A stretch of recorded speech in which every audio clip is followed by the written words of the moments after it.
faceoff. Shoots it deflected right in. Peter has a safe rebound. Stopped by Peter Angelo. I don't believe that save. Neither does Peter Stastny. He can't believe the save that Peter Angelo just made on him as Frankie sparkling on that maneuver there to stop and rob Peter Stastny. He should get 5 to 10 for that. Hello and welcome to episode 53 of Tendy Talk, presented by the BLPA and the Hockey Podcast Networks. I am your host Joe, better known as Wash Up Goalie on social media. This week I chat with the winning goaltender from the Fdny NYPD game that we all watched on ESPN a few weeks back, from 29 truck of the Fdny goaltender Kurt Pflumm. Kurt and I talked about sharing a teammate, the big game that we all watched, and his background in hockey. So, without further ado, let's get to the conversation with Kurt. Well, Kurt, thanks for joining me on the podcast. I'm excited to get you on, and thanks to my former teammate, your current teammate, Jim Becker of Engine 309. Yeah, of course. Thanks for having me. I appreciate it. And, Jim's a good guy. So it's hard to find Jimmy without a smile on his face when he's on the ice or in the locker room. Yeah, well, you just gotta see him coach a couple of mic practices, and that'll change. Yeah, there goes the smile, right? That smile of his is probably the one thing most people think of first when they think of Jimmy. I would guess. Yeah, absolutely. Yep. You know, that, or if you're your police counterpart, Mike Nano, he probably thinks about that's the guy that ran into me in the game. Yeah, right. I know. Yeah, that was pretty vicious. So I'm glad that Nano was all right. After that collision, but we all know that there was no intention there by Jim. So. Yeah, he clearly got pushed and just lost his edge in that one, but it was just one of those situations where it could have led to one of the many I shouldn't call them brawls, but one of the many gatherings on the ice that happened in that game. Yeah, definitely. Well, Jim's not a good skater, so it makes sense. Well, I won't tell him you said that. So, the podcast, it's about goaltending, and I like to talk to goalies of all ages and skill levels. In fact, when I started a little over a year ago, I think I reached out to somebody on the FDNY hockey team saying, hey, I'd love to talk to your goalies, and whatever reason never happened. And finally I thought, you know what, why don't I reach out to Jimmy and see if he can help me out here. And I think timing is perfect, since you guys were just on ESPN of all channels playing the Cops in the annual hockey game. Always fun. And before we get into the police fire games and all that, how did you get started in hockey in the first place? So, I mean, to be honest, like, my parents had no background in hockey. They both grew up on Long Island. So, I was born in '87. So the Islanders just finished up their unreal 4-year run of cups. Yeah. So my dad definitely got into hockey at that point, but like, he didn't know how to skate, or neither did my mom. Neither one of them had really been to an ice rink. So, I think that because the Islanders run, my dad got into hockey, then he had my brother in '86 and then me. And, he just got us into the game, and we fell with it right away. We were watching on TV, and I was mesmerized by the goalies, and specifically like the goalie helmets and all. It just drew me right in. So I was, I started pretty early playing goal, and when I was 5. So you get into the game because the Islanders. And side note, did Jimmy ever tell you that one of our teammates in college was Brian Trottier Jr.? No, he never told me that. That's pretty cool. Yeah, Trotch was a very quiet, understated kid. In fact, I ran into him 2 years ago at the baseball fields. Our kids were playing against each other, and I see a kid with number 19 on the back of his jersey, and then I see the last name. I go, well, that's got to be Trotch's kid. Sure enough, it was. Nice. Yeah. So it sounds like it was really just, I would say, like, you see a lot of kids in Chicago right now that are in the game. The hometown team was playing good, and therefore you had the exposure to the team, and you're like, I want to try this out. So what drew you to the position of goaltender then? Yeah, it was like I said, it's definitely like the equipment I thought was so cool. I loved how, each goalie had like a bit of a unique helmet, some different equipment, and then I mean that took off even more as we got older. Obviously, the customization of the equipment just got out of control. Um, that was definitely what drew me to the position. I had my brother that was about a year older than me, so I was an easy target to just throw in net and just shoot pucks at. So, but I mean, I'd be in summer camp and in forward gear and kept jumping in the net. So it definitely kind of forced my parents' hand to buy me the goalie gear, and they knew nothing about. You know how new parents are when it comes to goaltending. It's like you don't know which leg to even put the pads on. They don't know what they're in for. Yeah. So, but they learned pretty quick, and it just took off from there. So, yeah, my dad always said he wishes I would have stuck with soccer, and he would have bought me a brand new pair of the top of the line cleats every year. And I know he's lying because he loves the game. I mean, all these years later, he still has the NHL ticket so he can watch every game he possibly can. But he just, nice. jokes and, his luck would have it. I've told the story on the podcast. My very first squirt tryout, it was really an evaluation more than a tryout. And they were looking for goalies. And one of his buddies from the firehouse, Mr. Carbonneau, brings me over the goalie gloves after I raised my hand. It's like, here you go. And I think he looked at my dad and started laughing in the stands, like, oh, you don't know what you're in for. Because once the kid puts the gloves on, he's hooked. And it was one of those. It's pretty cool. So you wind up catching the bug playing hockey. I'm assuming you played through high school because as I did my homework, saw you played some college hockey at the ACHA level. So what was that hockey journey like growing up? You know how it is. It's kind of turns into like your whole world when you're into it. You have your school friend. Well, it's probably a little different out by you, but on Long Island, school and hockey are kind of separate. Yeah. Travel hockey is one thing, and then high school hockey is a little bit at a lower level, at least when I was younger.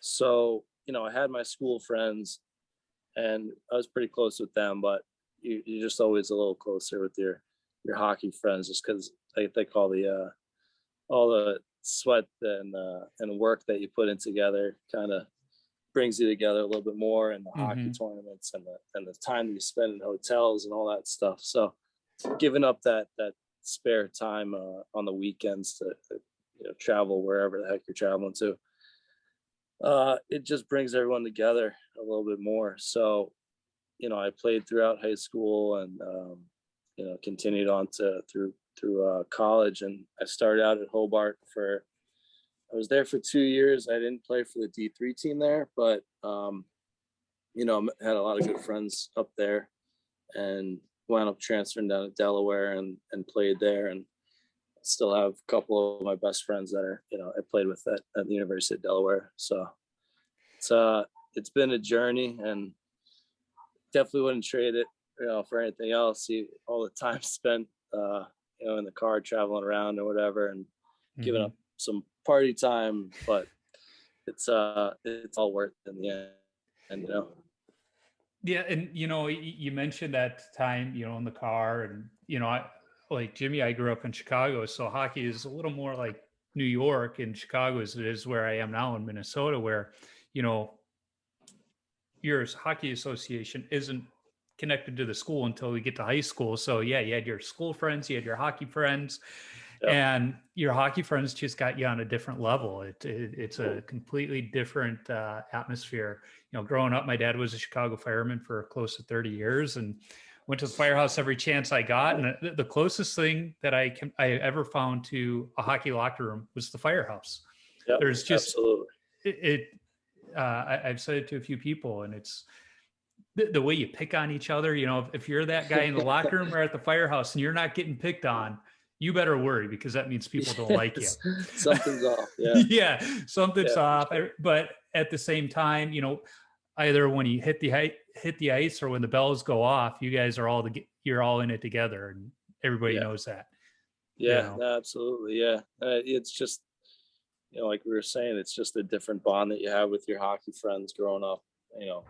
Most kids don't know really about like the 4 or 5 a.m. time slots that you're going to the rink, and hopefully you can sneak a shower in before you go to school, or else it might be a long day.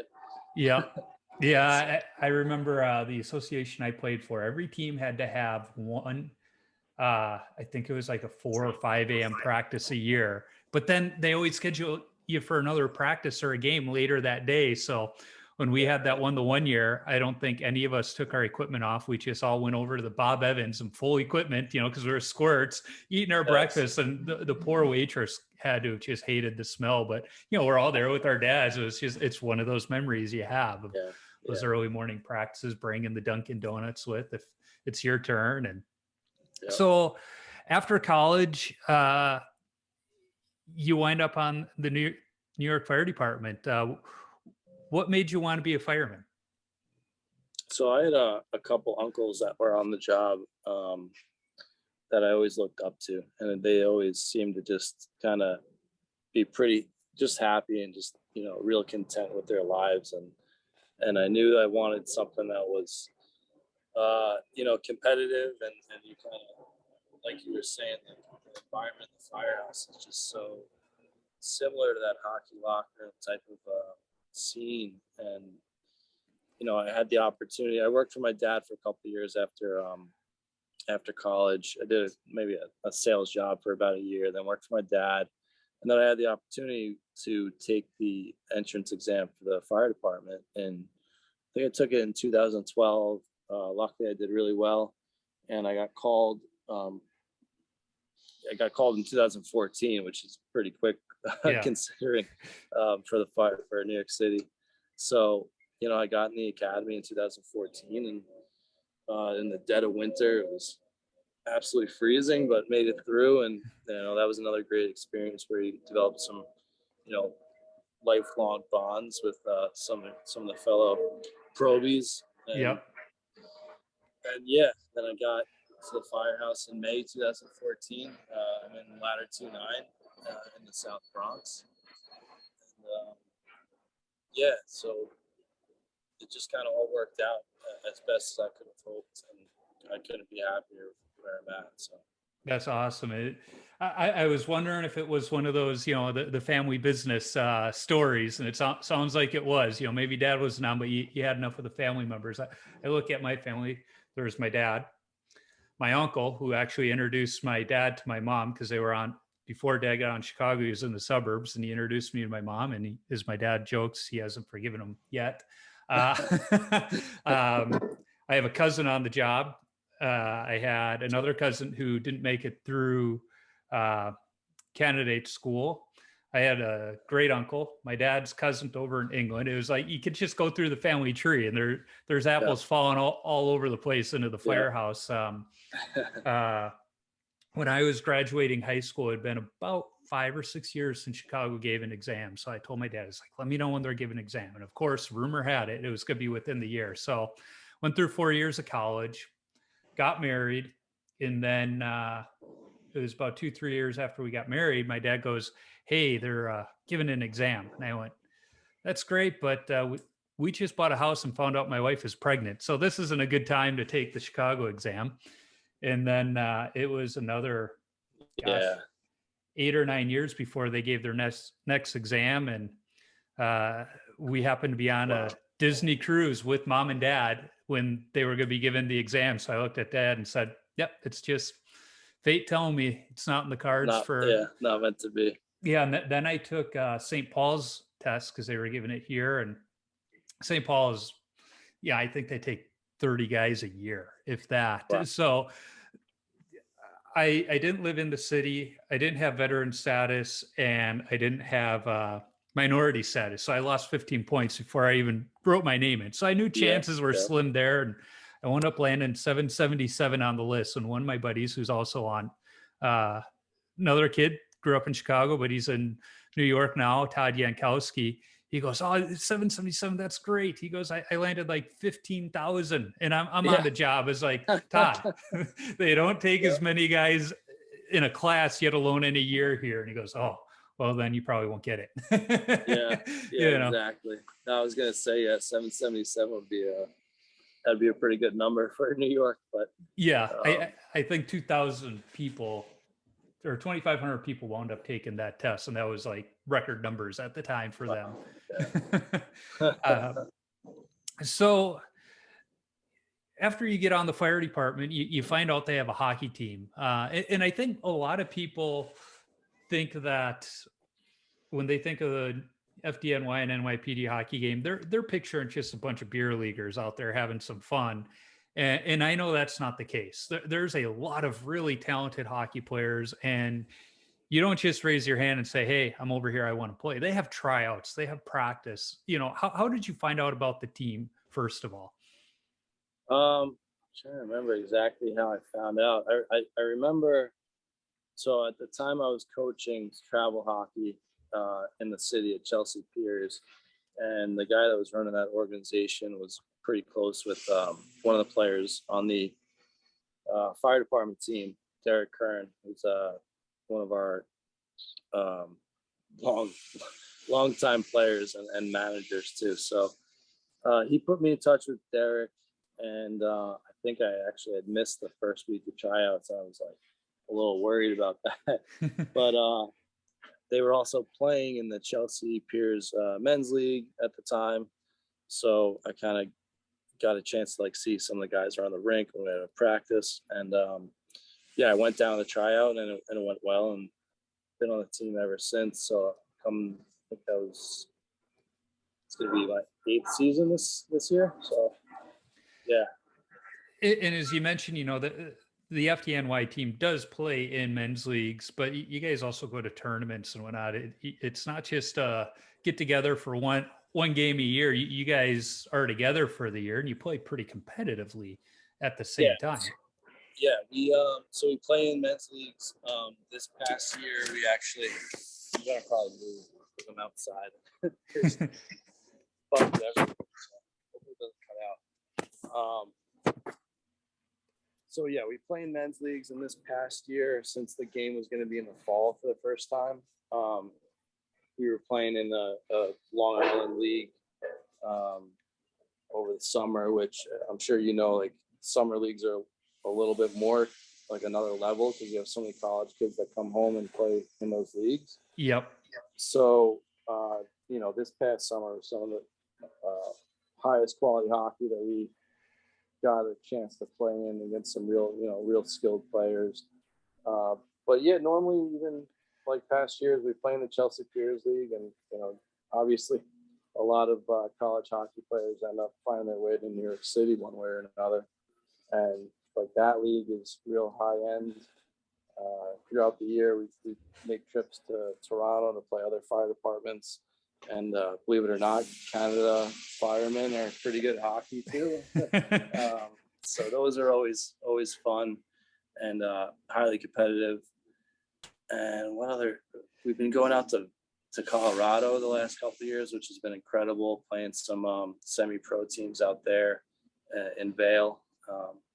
So yeah, throughout the year we're practicing once a week. We're making trips all over. We're playing in men's leagues, and yeah, really getting ready for that one game. So yeah, it's a lot of dedication, but it's definitely worth it. Yeah. Now you mentioned that they moved the timing for the game this year to the fall. Was that to coincide with the 20th anniversary of 9/11, or was there other reasons for it? Yeah, the main reason was, the game in 2020 got canceled, right? Yeah. COVID, obviously. Then it was kind of so uncertain still in 2021. Like normally we'd be playing in March or April, and things were still up in the air. And so nothing came about last spring. So then over the summer, I guess talks began between, the leadership between NYPD and our team. And it just kind of made sense, and it came together, and the Garden was able to accommodate us. And obviously ESPN did a great job getting us on TV, and the commentators were awesome.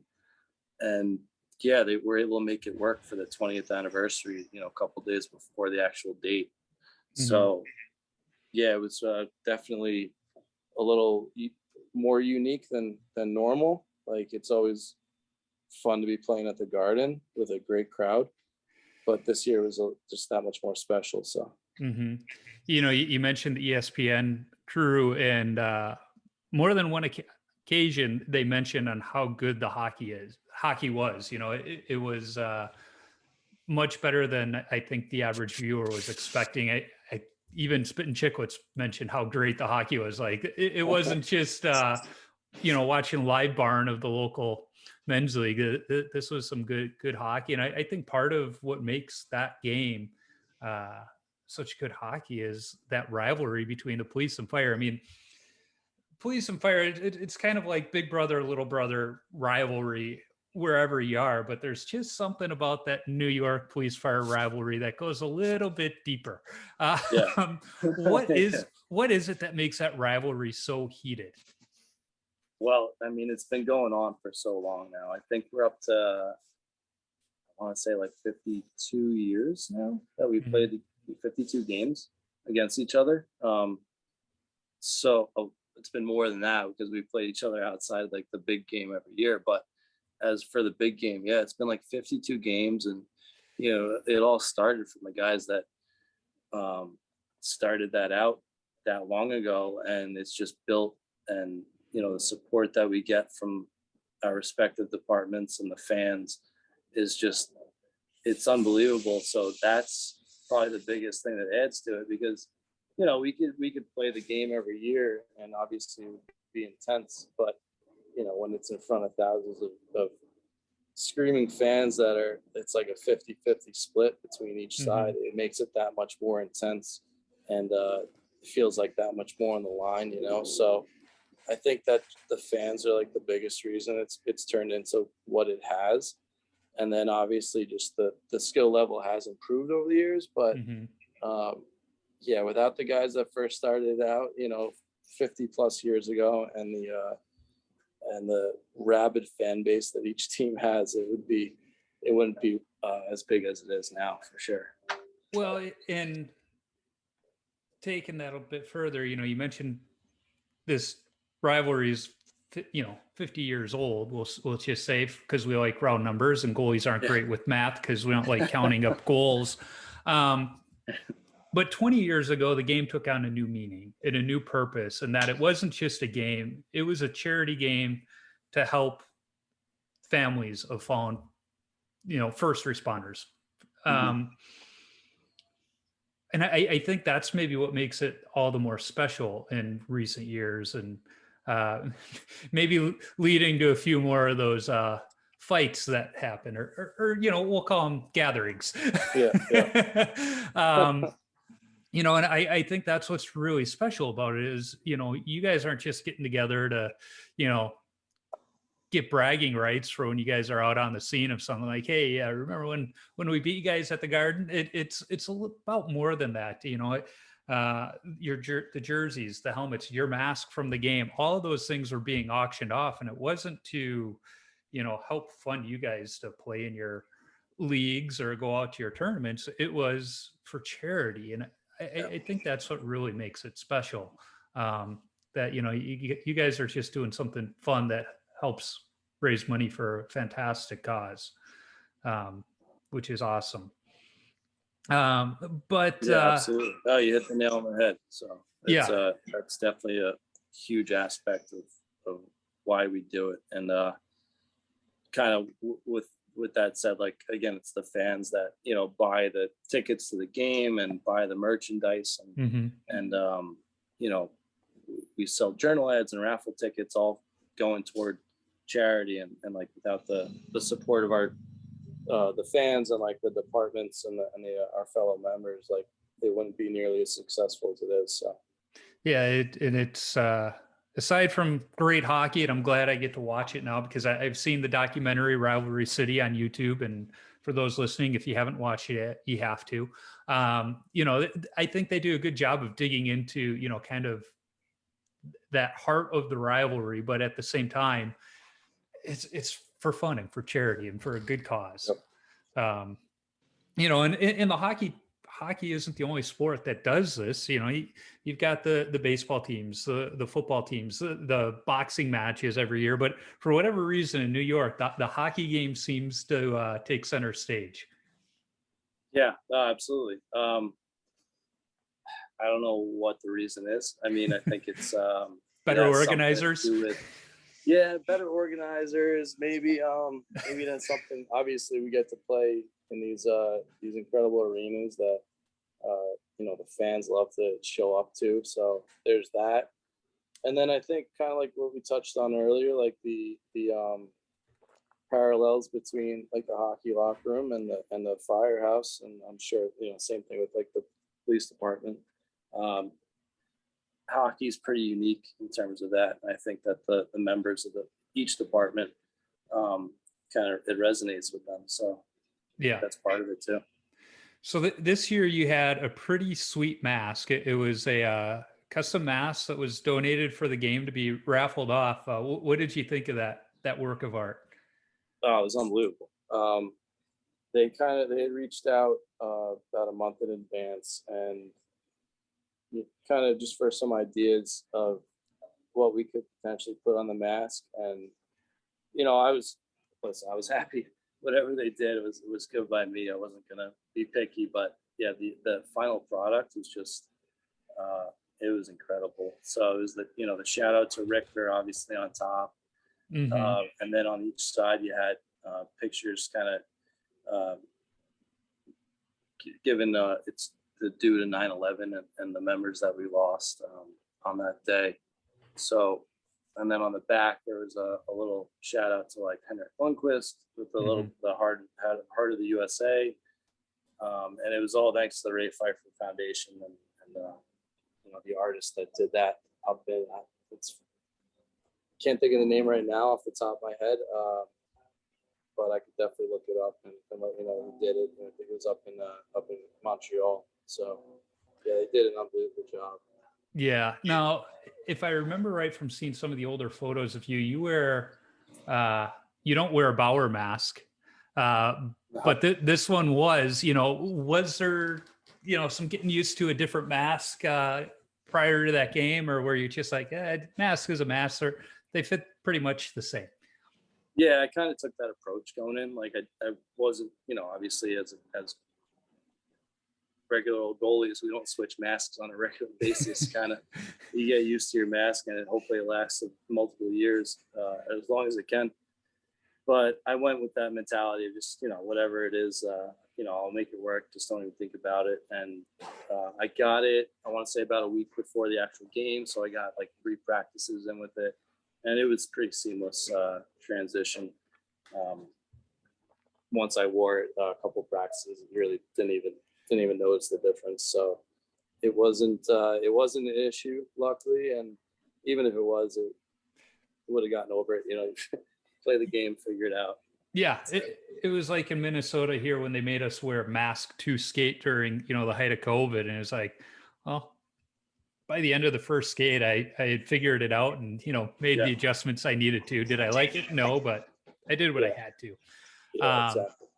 So you said earlier you've been on the team for about 8 years. How many of the games have you gotten to play in against the Cops? This was my 4th game.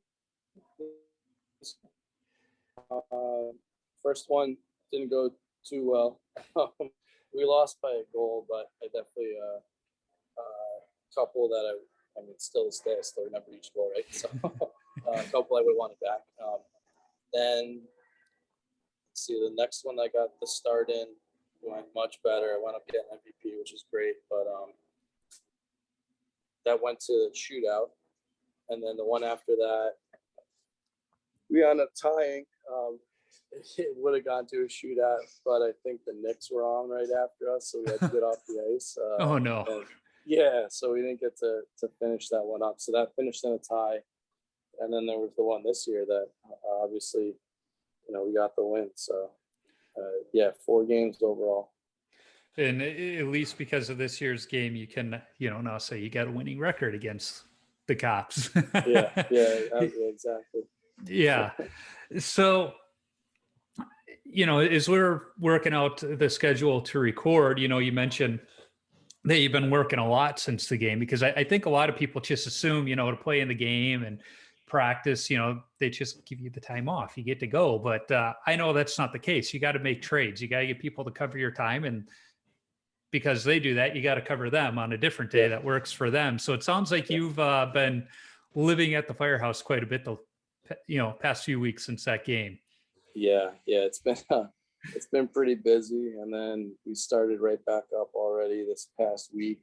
We had like our first tryout, so kind of already back in the mode of trying to bank tours so you can get off for any trips we might have coming up or any practices that might conflict with the schedule. Yeah, so that, and then we do have a bunch of overtime going on, so you got to make sure that you're kind of carrying your own, you're holding your own for the firehouse too. So it's it's been pretty busy, and then now I got this trip for out to Arizona that I'm on right now for one of my wife's friends' weddings. So compacting our 4-week schedule into 3 is it's been pretty nonstop, but all good. I'm sure being out in Arizona after all of that is kind of a nice little, like, okay, I have a day or two to just kind of unwind and not think about the firehouse. But, I think if you just keep winning these games every year, the guys at the firehouse will give you a little more slack and say, I'll make a trade with you. Just keep beating them. Yeah, definitely some guys have thrown that out there. But even when I didn't have the greatest performance my first year, guys are still willing to help out. So they could say whatever they want, but I know how they truly feel. They're going to help out regardless. So just the way it is. You mentioned, tryouts are starting up. I remember my freshman year of college, we had 26 goalies trying out for 6 spots. How many goalies do you guys have coming out on a typical year? What's that competition like? It's not nearly that crazy. That's I've never heard anything like that. But we usually have, we have a lot of guys that have been around for the last few years, and we haven't had a ton of Pro B classes coming out. Obviously COVID threw another wrench into that, and prior to that we had a little bit of a hiatus from hiring. So usually we'll have, like in a normal year, like 6 guys come out, but this year I think it just snuck up on everyone, so it wasn't a huge turnout for goalies. So normally 6 would be the number. And what do you guys carry in a typical season? 3? We'll carry usually 3 or 4, just because you always obviously want to make sure that we get the schedule. You want to make sure you got 2 at every practice, and then everyone, if you show up to practices on a regular basis, everyone's entitled to make the trips that we go on, and which is pretty cool. So usually like 4 is the number that we carry. Nice. So you mentioned entitled to make the trip. So are these trips self-funded, or are there activities to help fundraise to offset those costs? Yeah, we do fundraising throughout the year. Couple tournaments that we run as a team is a roller hockey tournament. That's all different firehouses. For the most part, get a team in there, and that's coming up in about a month. And then usually in like the springtime, we have another called King of the Ice, where it's 96 firehouses, all throughout the job that put a team in, and we just have brackets, and it's about a 2-week tournament, and last man standing, King of the Ice. So. Well, and of course on the FDNY hockey website, people can buy apparel and stuff too. In fact, I've got an old FDNY hocky jersey from about 20 years ago that mom and dad ordered me off the site. So I'm sure those things help the team too. Yeah, that's the apparel that we have. It's gotten more and more popular, and that's all thanks to Frank Heel, who runs that. He designs it all and sells it all. I think that he has like a little shop in his basement. I think he might make it too. He's unbelievable, and he's a former member of the team, and he just stays involved more than anyone else could expect, and he does a great job. So, Well, I'm trying to be mindful of time here because you're on vacation after all. And I end every episode with a list of 10. I still call them rapid fire questions, but they tend to take a little bit longer. So I'm trying to do better at asking them sooner in each episode. But before I get to them, one of the questions I want to ask is, what's the best memory from playing in these, games, or maybe not even the games, but what's the best memory of being a member of the FDNY hockey team? I mean, on a personal level, like the year that we won a shootout, and I wound up getting MVP. Like, it's hard to beat that from a goalie's perspective, right? Yeah. We made the final save to clinch it in the shootout, which was just unreal. It's something I'll never forget. But in terms of this past game, the significance of it and the 20-year anniversary 9/11, that was just so special. And people don't see it, but before the game, we have all different families come in, and they're wishing us luck. We give out a bunch of money to different charities, which is unbelievable. And a lot of the families, they have loved ones that they lost in the line of duty. So, getting to see them before the game, and then, some of the other guests that we have come in the locker room, especially this year with Mike Ruzioni in there. We had a couple military guys that won Medal of Honors. Like, it was just unbelievable to be in the presence of, guys like that. So, yeah, it's just like this year was on another level in terms of the enormity of the game. So that's something I'll never forget too. As a goalie, with all that stuff going on pre-game, how do you stay focused and get ready for the game? Yeah, I would say, like we went over earlier, my first year probably didn't turn out the way that I wanted it to. And I think that part of it was due to just how unique of an experience it is pre-game. I was so used to kind of throwing my headphones in and getting in the zone and just worrying about, my own routine. And now it's different. Now I just I'll throw my headphones in and I'll keep it a little more casual, and yeah, I think it's just taking it a little less serious and realize what you're really playing for. Is for those charities and for these remembering these families and the members that we've lost. So it's definitely become a little less stressful before the game, and just more taking it in and enjoying it. That's awesome. And as I alluded to, I tuned into the game, A, because I love hockey, and B, because I like to see the fire department beat the police. And I say that, and I apologize to the guests I'm going to have on the week after this episode, and that's going to be Mike, your police counterpart. So sorry, nice. Mike, but I was pulling for the fire department because of family ties. But on a personal level, as I mentioned, my dad was on Chicago, but he was part of the contingent that the city of Chicago sent out to New York on 9/12. So, it's a very,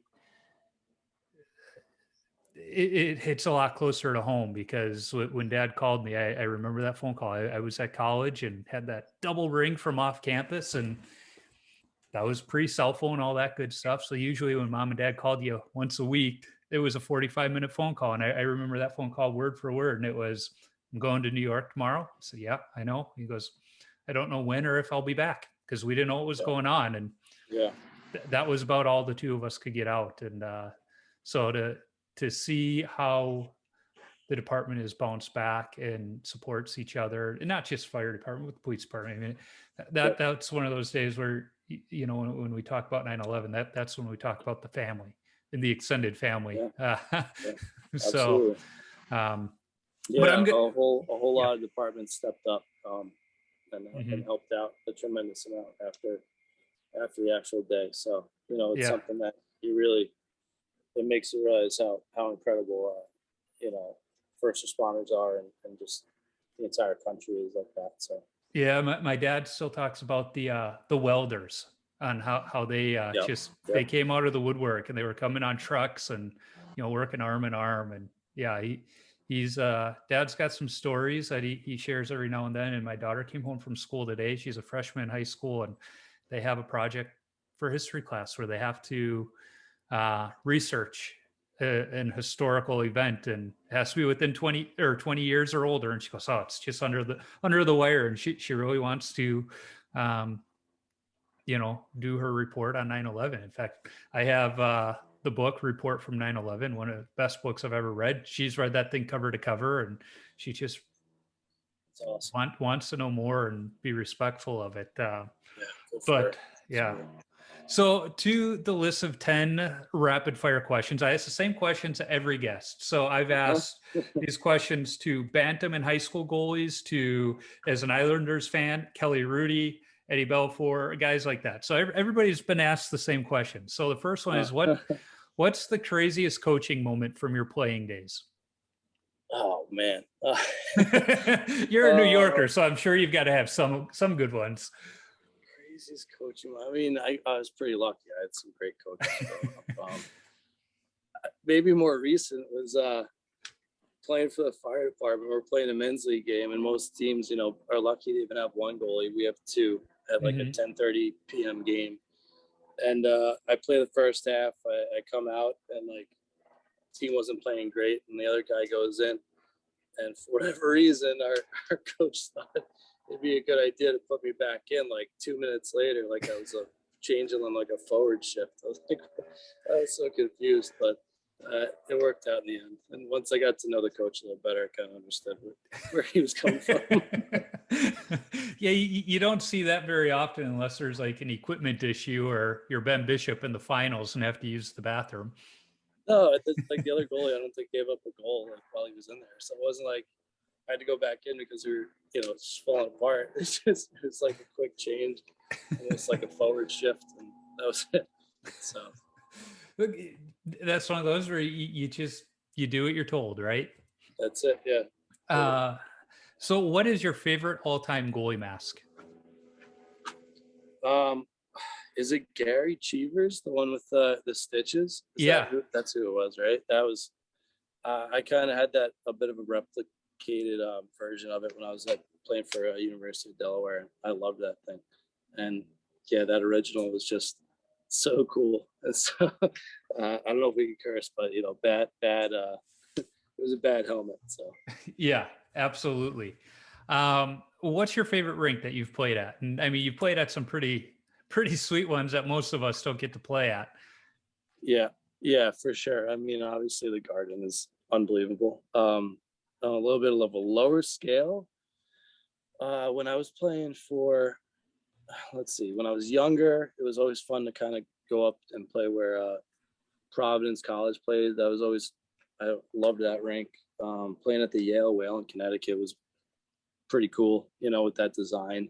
And then when I was in college playing for Delaware, we played Liberty, and that place was just on another level in terms of like the fans and how crazy they would get. And I don't know, I guess it was just the environment of that campus. Like that was their one place where they could have like a release and and blow off some steam. And that's exactly what they did. They'd be hanging over the railings, like right on top of the bench and right behind the net, yelling crazy stuff. So that was interesting too. So yeah, you'll have to ask Jimmy about this rink that we played at in college. It was Gustavus Adolphus, and the way the rink is set up is the stands start like right above the glass, so they had to put a spit guard over the visiting team's not their bench but the penalty box, because when somebody was sent to the box they would be throwing liquids at them, chew cups would be thrown at them. So they had to put an actual,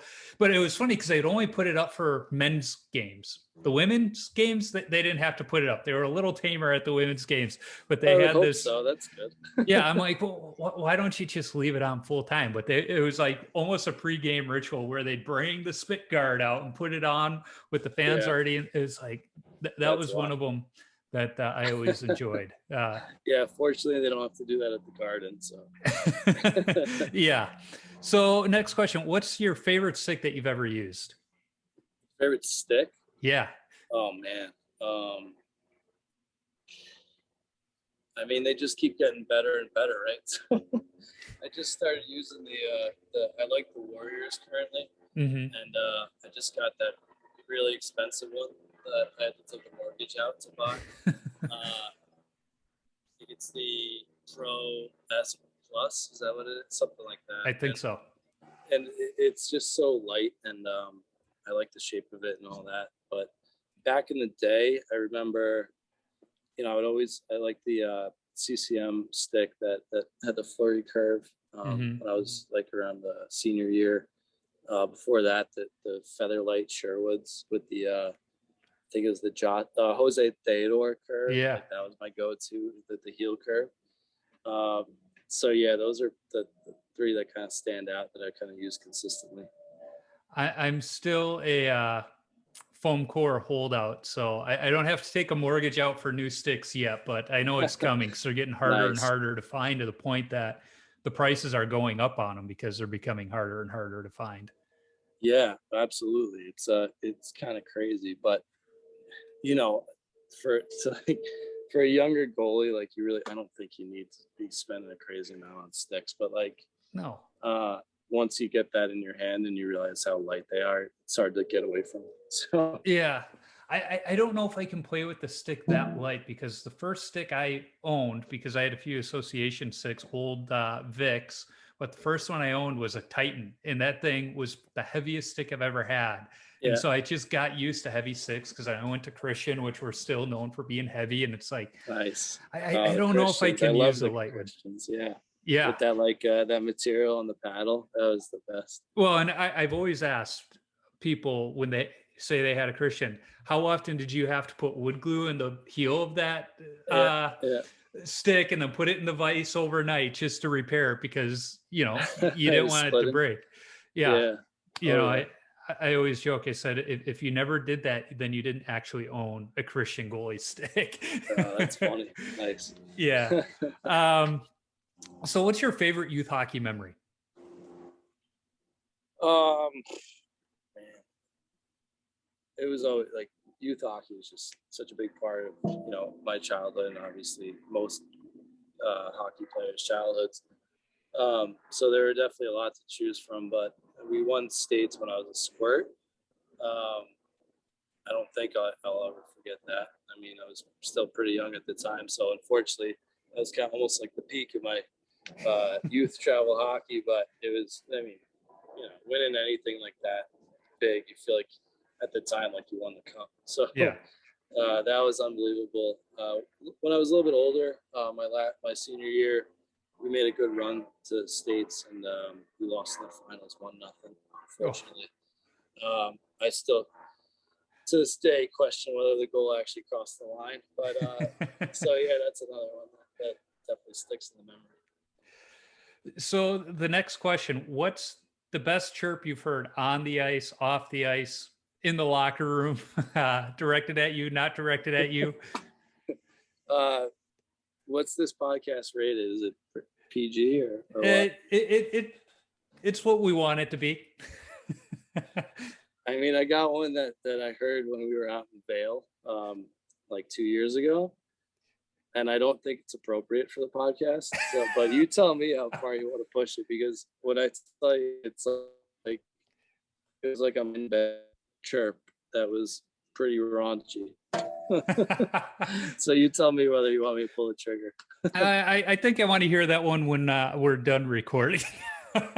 Yeah, probably better off. I don't want you to get in any trouble. Man, other than that, I don't know. Like I guess I don't pay too much attention to that stuff, and try to keep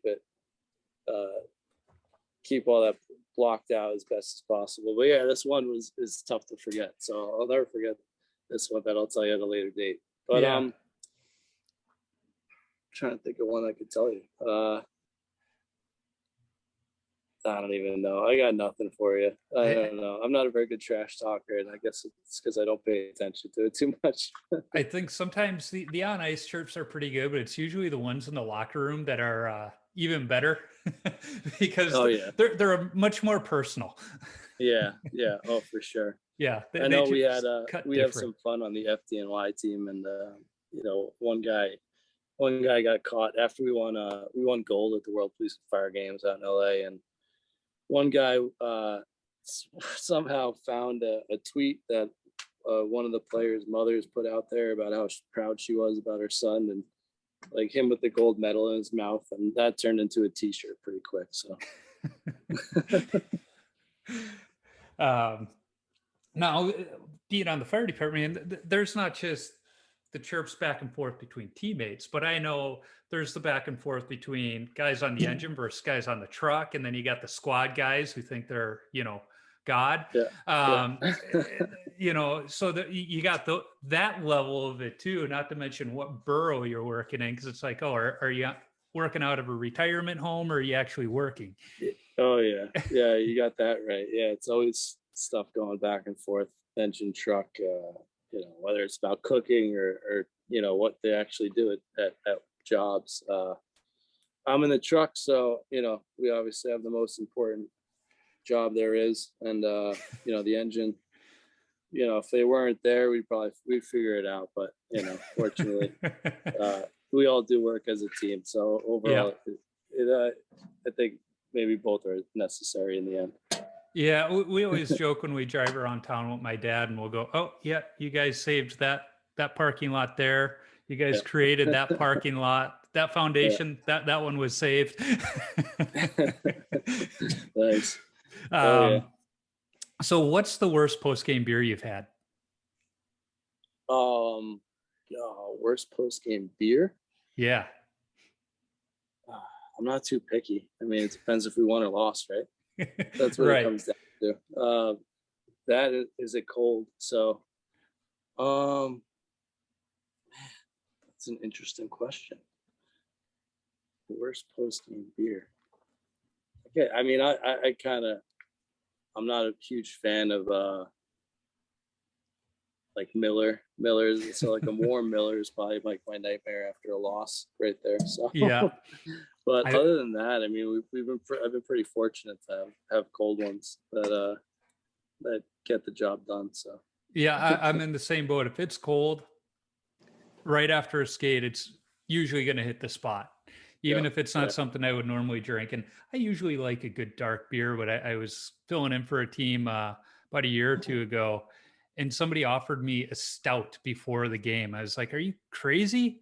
Like, first of all, as a goalie, no, I don't need a big heavy beer with a 10% ABV. I want to see one puck. And I was like, and you shouldn't be drinking one either before a game. Come on. And they're like, yeah, maybe you have a point. Yeah, some guys are better with it though, right? Yeah. So when you tape your stick, do you go heel to toe or toe to heel? I go heel to toe. Okay. Yeah. For a while there, I went toe to heel, and I'm not really sure why. And I'm glad I went back to heel to toe. I've asked that question of every goalie I've had on the podcast, but two different ones said whoever goes toe to heel is a psychopath. I was like, whoa, that's a little heavy, but the fact that more than one person said that, there's got to be some truth there. Yeah, right. Yeah. I'm really glad to switch back. Yeah. So what's your favorite number to wear and why? I wear 31, whenever I can.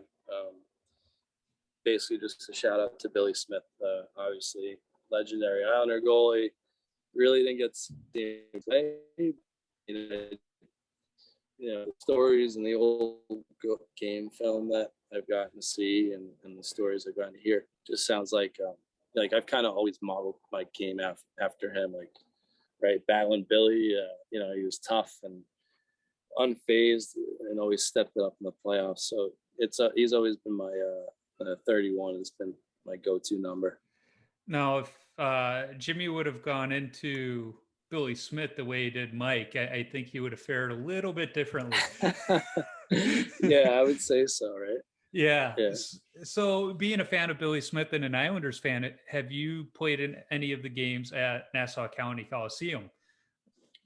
Yeah. I dressed. My first year was the last game that was at the Coliseum. Okay. So I dressed for that game, but I didn't get to play in like actual action. I did play at the Coliseum for like a high school hockey game when I was younger. So that was cool. But I mean, all the stories that I'm sure you've heard about the Coliseum, they hold true. It's not. Yeah. It's special in its own way, but it's definitely not like one for luxury. That's for sure. Yeah. It's special in its own way, but nobody's really going to miss it when it's gone. Yeah. But I don't know if you ever got to see a game there, but No. it's definitely true about the sightlines being. I mean, there really wasn't like a bad seat in the entire arena. So that's something that I think these new arenas are getting away from. That is understandable, but I mean, this one, like the luxury boxes were high up there, so all the seats were low down. So it was like you were right on top of the action, no matter where you were. Yeah, I remember the old Chicago Stadium. If you were in the upper balcony, I mean, you were almost directly right over the ice, and it was just you can't compare that with the new rinks. And if you ever look at a side-by-side picture of the old Chicago Stadium and the new United Center when it was being built, United Center looks like it's about 4 times bigger, but it only has, maybe 4,000 more seats. You'd think it being that much bigger. No, they just spread it out. And those the boxes are right. The luxury boxes are they're big money maker, right? Yep. Yeah. That's their focus now. So yeah, and then, I mean, there's got to be an engineer out there that can figure out a way to cantilever the stands over the luxury boxes and make it cool, but it hasn't happened yet. Have you been to the Garden since they did the renovation there? No, I have not been to New York yet. Okay. We're planning a trip. I'll put it that way. Yeah, nice. Yeah. Well, they do have like the bridge that it's kind of like what you're saying. You're almost like over the ice. So that's all the way up top, and like the way that they have it set up, it's a pretty cool angle. So nice. They did a good job there. Yeah. Nice. So the last question, what advice do you have for young goaltenders? I would say don't take it too serious. Like I think that when I was younger, I almost took it too serious, and my pregame routine was the end all be all, and like which kind of got me, for the most part, it always go well, and I feel like I have a pretty good warm up, a good game. But like if anything gets thrown off, it almost like rattles you to the point that like maybe you feel like you're doomed now, right? So just try to take it a little less serious, and like realize that even though our position is so unique in terms of one mistake and everyone sees it, and you really want to be dialed in as much as you can. I think you're still better off like just taking it a little more lightly, and I think that'll help because you're going to get goals, right? It'll make it a little bit easier to move on and put any goal in the rear of your mirror and just go to the next one. So I don't know if you've watched Ted Lasso yet, but one of the things he talks about is, he asked somebody, what's the happiest animal in the world? And they go, I don't know. What is it? He goes, it's the goldfish, because they have a 10-second memory. And it was after somebody, made a mistake out on the soccer field, and he goes, be a goldfish. And it was funny because my last beer league game, I let in a goal that it happened to bounce off of me. I'm like, son of a gun. And I was like, be a goldfish, be a gold. And it was like, it just, to your point, don't take it so seriously, have that short memory, and just remember why you're out there, to have fun. Yeah. So, yeah, exactly. And I mean, I think if anyone can learn anything, Marc-Andre Fleury's like the epitome of that, right? So yeah, exactly. He's been pretty successful. As a Blackhawks fan, I am so excited to see him play for the Hawks this year. And first of all, his equipment looks amazing with that Hawks uniform. I was wondering what his mask would look like now that things are a little more PC. Right. I wish I could see some of the other versions that his mask painter came up with that he said were ixnayed by the team, because I'm sure that they had some personality to them. That would be cool. I'm sure there'll be something that can be released, whether it's one of these Instagram accounts that has an insider. Yeah, at some point in time, it's gonna be out there. But Kurt, it's been really fun talking to you. Normally I ask people where they can find you on social media, but I know you're really not out there, so we're not going to send people. Out, huh? Yeah, we're not going to send people looking. In fact, I found Mike because he and I are in a Facebook goalie group together, and I just did a search of the members, and sure enough, he showed up and you didn't. And then I reached out to Jimmy, but I'll also put in the show notes, links to the FDNY social media, and they can follow you in a roundabout way that way. But thanks for joining me. It was fun talking to you. As I said, next week I'm going to have Mike on, so it's going to be fun to get both sides of the story on the game. No, Mike's a great guy, and I'm sure you're going to enjoy this conversation too. I think he's a little more, even better at speaking than I am, so I think you might enjoy it a little bit more. I've known him now. He's been their goalie since I started with the team, so 8 years now. I definitely learned a lot watching him, and I hopefully we can keep doing battle going forward. But I've got a tremendous amount of respect for him, and other than the job that he does outside the arena. So, hey, not everybody can pass the fire exam. Yeah, but that's a good one. And the social media stuff is just not my thing. So yeah, I wish it wasn't mine, but I work in marketing, so it has to. Yeah, you got to do it.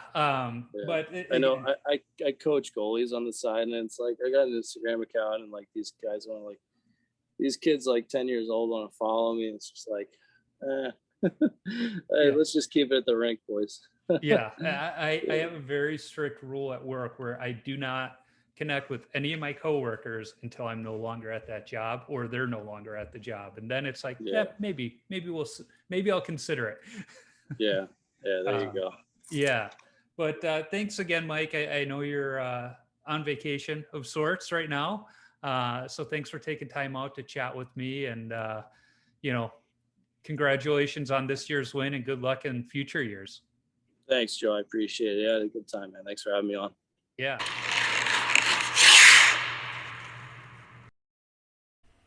It was fun talking to Kurt.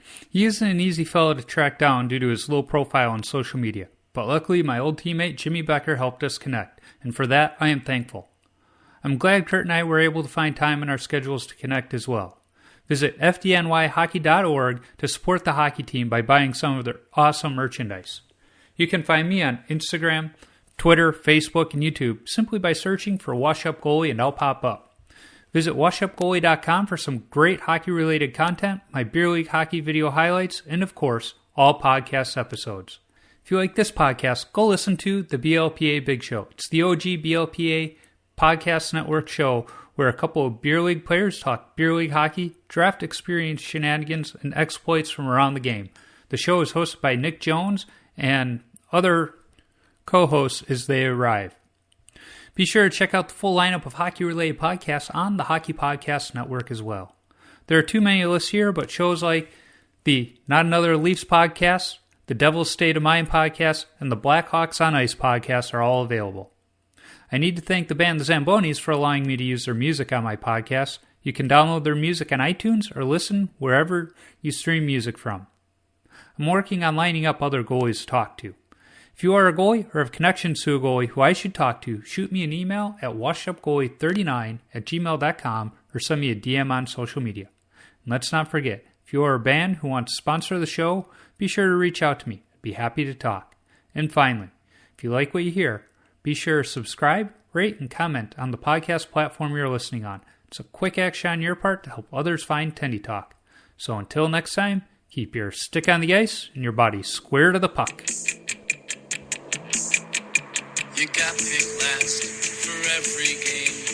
Nobody